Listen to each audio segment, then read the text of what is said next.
कैथली घाट से ढली 4 लाइन का निर्माण कार्य शुरू हो गया है, लेकिन कंपनी द्वारा किए जा रहे निर्माण कार्य पर सवाल उठ रहे हैं। दरअसल 2 दिन पहले प्री मानसून की बारिश से कंपनी के लगाए 3 डंगे ढह गए, जिससे कि लोगों के खेतों में मलबा जा पहुंचा और लोगों के घरों को भी खतरा मंडराने लगा है। वहीं 4 लाइन कंपनी के खिलाफ स्थानीय लोगों ने मलियाना में धरना प्रदर्शन किया। स्थानीय लोगों का आरोप है कि कंपनी अवैध तरीके से मलबा डंप कर रही है। साथ ही ग्रामीणों ने निर्माण कार्य की गुणवत्ता पर भी सवाल उठाए हैं। से हम प्रशासन को ये बताना चाहते हैं, डीसी साहब और एसपी साहब को, कि इस तरह का माहौल यहाँ पे पैदा किया जा रहा है। गांव में ये नीचे से अपनी गाड़ियाँ लेके, बाउंसर्स लेके यहाँ पे गांव का माहौल जो ख़राब कर रहे हैं। तो डीसी साहब और एसपी साहब, सरकार, प्रशासन जिम्मेवार होगा। अगर वो टाइम पे यहाँ पे नहीं इनको देख रेख करते हैं, प्रशासन सोया हुआ है। कितनी बार यहाँ पे बुला दिया, डीसी साहब को बुला दिया, एसडीएम, लेकिन गावर कंपनी इनको ऐसा सोच रहे हैं जैसे कि कोई हमारे मुंशी लगे हुए, ना उनकी सुनते हैं ना कोई काम में ढील आते। ये तो जब इतना नुकसान हुआ, गाँव वालों की वजह से काम रुका है, तो हम आपके माध्यम से सिर्फ प्रशासन को इतना कहना चाहते हैं कि आप लोग इंटरफेरेंस कीजिए। जो ये गुंडे नीचे से बाउंसर्स ला रहे, माहौल को ख़राब करने की कोशिश कर रहे हैं, ये ना किया जाए। क्योंकि जो 4 लेन का जो कंस्ट्रक्शन, कैथली घाट ढली जो कंस्ट्रक्शन वर्क चला है, इससे जो लोगों को परेशानी मेन है कि आपने अभी स्वयं देखा ही है यहाँ पर नीचे को जो कंस्ट्रक्शन वर्क के लिए जो क्रेट वॉल लगाई है और डंपिंग जो मिट्टी जो इसमें स्टैक करी जा रही है, और वो अभी एक जो बारिश हुई, पहली बारिश से ही मानसून से जो प्री मानसून की बारिश आई, उससे सारा के सारा डंगा गिर गया, नीचे जो क्रेट वॉल गए थे गिर गया, और वो मिट्टी जो है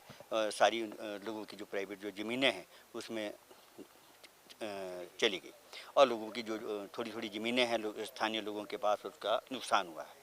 हमारा सिर्फ ये कहना है कि जो कंपनी कंस्ट्रक्शन कर रही है वो प्रॉपर तरीके से जो क्रेट वॉल्स लगा रही है उसकी प्रॉपर फाउंडेशन लगाए।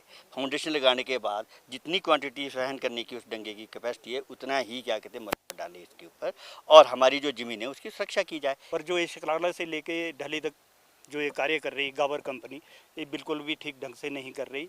ये आप डंगा देखो कितने कितने पत्थर लगाए हैं, और कोई भी हमारी सुरक्षा का कोई भी ध्यान नहीं रखा गया। हमारे जैसे पशु वगैरह चराने जाते हैं उन पे भी पत्थर गिरते हैं, या सड़क से कोई बच्चा चल रहा है, स्कूल का चल रहा है, उन पे भी पत्थर गिरते हैं। वहीं पंचायती राज मंत्री अनिरुद्ध सिंह राणा ने भी मामले में संज्ञान लिया है। उनका कहना है कि इस 4 लाइन निर्माण कार्य में अनियमितताएं बरती जा रही है। बिना अनुमति के कंपनी काम कर रही है, ना ही डंपिंग सही तरीके से की जा रही है और ना ही डंपिंग साइट पर ग्रेट वॉल नियमों के तहत लगाई गई है। कैथली घाट से ढली जो रोड बन रहा है उसमें गावर एंड कंपनी को एक शकराला से लेकर ढली तक का काम दिया हुआ है। उनकी अनियमितताएं जो है वो बहुत ज़्यादा बढ़ गई हैं। बिना परमिशन के वो काम कर रहे हैं। उनको अभी तक सेकंड स्टेज की परमिशन नहीं आई है। उन्होंने फॉरेस्ट के जो DRs कटी हैं वो भी सैपलिंग्स के 37 लाख रुपए वो भी अभी तक उन्होंने जमा नहीं कराए हैं, मैं समझता हूँ। और प्रोटेक्शन मेजर्स जो लेने चाहिए, चाहे वो डंपिंग साइट में क्रेट वॉल है, वो उनकी ड्राइंग्स के हिसाब से नहीं है। सारी डंपिंग जो है वो फॉरेस्ट में करी जा रही है। पिछले 4-5 दिन पहले जो आधे घंटे की बारिश आई थी, उन्होंने 3 जो है बड़े डंगे लगाए थे। हम 1 साल से बोल रहे हैं, ये मामला जो है उच्च अधिकारियों को भी पता है, सरकार के PWD के विभाग के लोगों को भी पता है। SP से भी मेरी बात हुई है, DC से भी मेरी बात हुई है इस मामले में, और उनके खिलाफ जो है कानूनी कार्रवाई जो है गावर एंड कंपनी के खिलाफ कानूनी कार्रवाई जो अमल में लाई जाएगी। बहरहाल स्थानीय लोगों ने निर्माण कार्य को रुकवा दिया है। स्थानीय विधायक और मंत्री अनिरुद्ध सिंह के निर्देशों के बाद पुलिस में मामला दर्ज भी करवाया गया है।